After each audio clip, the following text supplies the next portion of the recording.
জমি ও টাকা নিয়ে বিরোধে বাবার সামনে ভাইয়ের দুই চোখ তুলে নিলেন আপন দুই ভাই। কোনো মানুষের কাজ এটা কোনো মানুষ করতে পারে না।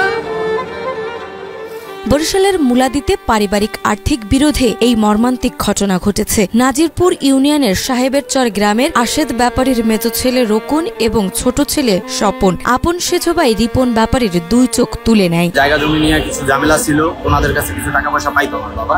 তো এইগুলোর ঝামেলা মিট করার জন্যই আমার বাবাকে ফোন দিয়ে নিছে।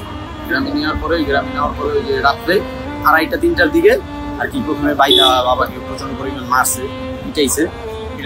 পরবর্তীতে আর কি যেটা চোখ উঠাই গেছে। স্থানীয়রা আহত রিপনকে প্রথমে গৌর নদীর আশুকাঠি হাসপাতালে নিয়ে যায়। পরে অবস্থার অবনতি হলে বরিশাল শেরেবাংলা মেডিকেল কলেজ হাসপাতালে ভর্তি করা হয়। তবে পরিস্থিতি আরো খারাপ হওয়ায় তাকে ঢাকায় জাতীয় চক্ষু ইনস্টিটিউটে পাঠানো হয়। বর্তমানে তিনি সেখানেই চিকিৎসাধীন রয়েছেন। যেরকম আমি নিজে দেখছি আমার স্বামীর চোখ সবাই নিজের আপনজন মানুষ যেভাবে উঠেছে, এই কোনো মানুষের কাজ এটা কোনো মানুষ করতে পারে না।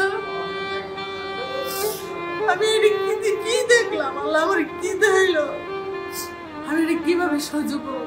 যে একটা বাপ ভাই তা অন্য মানুষ হলো সহ্য করা যায় তো, যে অন্য মানুষ তারা এটা করছে, এটা নিজের মানুষ, নিজের ভাই চোখ খুঁজতেছে, নিজের ভাইয়ের বউ ঠাইসা ধরছে, যেই জাগস জীবন ভর কামাই করে খাওয়াইছে, হেরা নিজের এরকম মাইরা ফেলাইতো। আমার কোনো লক্ষ্য নাই, যদি কোনো অন্যায় করে থাকতো তারা মাইরা ফেলাইতো। তার এই শাস্তিগুলা কোনো মানুষের দ্বারা যেই শাস্তি হেরে দেওয়া হয়েছে। ওখানে ছিল হইল গিয়া আমার বাবার আপন ভাই মেজো ভাই রকুন ব্যাপারী, আমার বাবার ছোট ভাই স্বপন ব্যাপারী, এবং কি রকুন ব্যাপারীর ওয়াইফ ছিল, রকুন ব্যাপারীর মেয়ে ছিল।